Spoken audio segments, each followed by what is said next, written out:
September 16 ലോക ozone ദിനമായി ആചരിക്കുന്നത്. 1988 ഐക്യരാഷ്ട്രസഭയുടെ ജനറൽ അസംബ്ലി യോഗത്തിലാണ് ഓസോൺ പാളി സംരക്ഷണ ദിനമായി പ്രഖ്യാപിച്ചത്.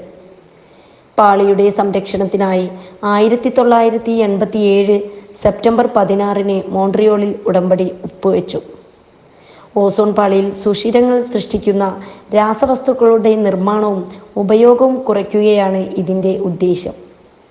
ഈ ഉടമ്പടിയെ മോൺട്രിയോൾ പ്രോട്ടോകോൾ എന്ന് വിളിക്കുന്നു. 1994 മുതലാണ് ഐക്യരാഷ്ട്ര സംഘടന ഓസോൺ ദിനം ആചരിച്ചു തുടങ്ങിയത്.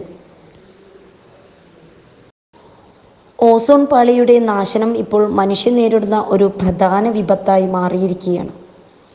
Nitrous oxide, nitric oxide, hydroxyl, atomic chlorine, bromine എന്നിവ ഓസോൺ പാളിയുടെ നാശത്തിന് കാരണമാകുന്നു. ഭൂമിയുടെ അന്തരീക്ഷത്തിൽ ഓസോണിൻ്റെ അളവ് കൂടുതലുള്ള പാളിയാണ് ഓസോൺ പാളി. സൂര്യനിൽ നിന്ന് വരുന്ന അൾട്രാവയലറ്റ് രശ്മികളിൽ 93 മുതൽ 99% ഭാഗവും ഈ പാളി ആഗിരണം ചെയ്യുന്നു. ഭൂമിയിലുള്ള ജീവികൾക്ക് ഹാനികരമാകുന്നവയാണ് അൾട്രാവയലറ്റ് രശ്മികൾ. ഭൂമിയുടെ അന്തരീക്ഷത്തിൽ അടങ്ങിയിരിക്കുന്ന ഓസോണിൻ്റെ 91% ഈ ഭാഗത്താണ് കാണപ്പെടുന്നത്. സ്ട്രാറ്റോസ്ഫിയറിൻ്റെ ഭാഗത്തായാണ് ഇത് സ്ഥിതി ചെയ്യുന്നത്. ഏകദേശം ഭൂനിരപ്പിൽ നിന്ന് 10 മുതൽ 50 കിലോമീറ്റർ ഉയരത്തിലാണ് ഈ പാളിയുടെ സ്ഥാനം. ഇതിൻ്റെ കനവും സ്ഥാനവും ഓരോ മേഖലയിലും വ്യത്യസ്തമാകും.